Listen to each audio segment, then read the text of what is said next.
Senator Dianne Feinstein passed away last week at the age of 90, and California's Governor Gavin Newsom immediately put on the spot to appoint a replacement. But instead of picking one of the people currently running for Feinstein's seat, he chose someone with ties to powerful California politicians. Ring of Fire's Farron Cousins joins me to talk about why, along with a lot of other topics.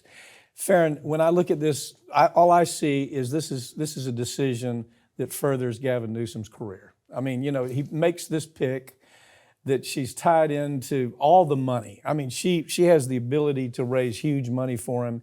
And it's just a sign of what he intends to do, isn't it? Right, and of course, you know, she worked side by side with Vice President Kamala Harris, so she has those connections, you know, to the White House, kind of cozying up that deal a little bit. But Newsom screwed the pooch here. I mean, look, we've got 3 Democrats running for Feinstein's Senate seat, Schiff, Porter, and Lee. Mm-hmm. Those 3 seats will be gone from those people in that California Senate race because you cannot run for both. So Porter's seat is in a district that is a bit of a swing district. Yes, a Republican can win there. Right, absolutely, especially if they're not running against Katie Porter. Barbara Lee, it's a little bit safer district, but still a risk.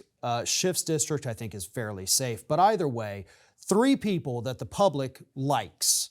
And Gavin Newsom could have put an end to that Senate fight, saved 2 of those seats for pretty good lawmakers.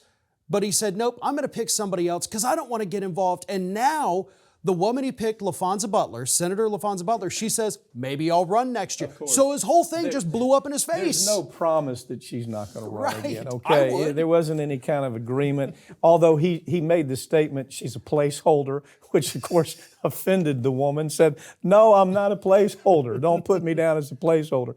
But I mean, her ties to Emily's List, huge ability to raise money. The labor movement. She's one of the leaders in California, and that's what it's all about. She sees that that's where he's going to have her is in his political structure going forward. Schiff does absolutely nothing for Newsom.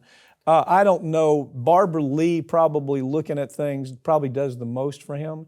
Katie Porter does nothing for him because the district she's in.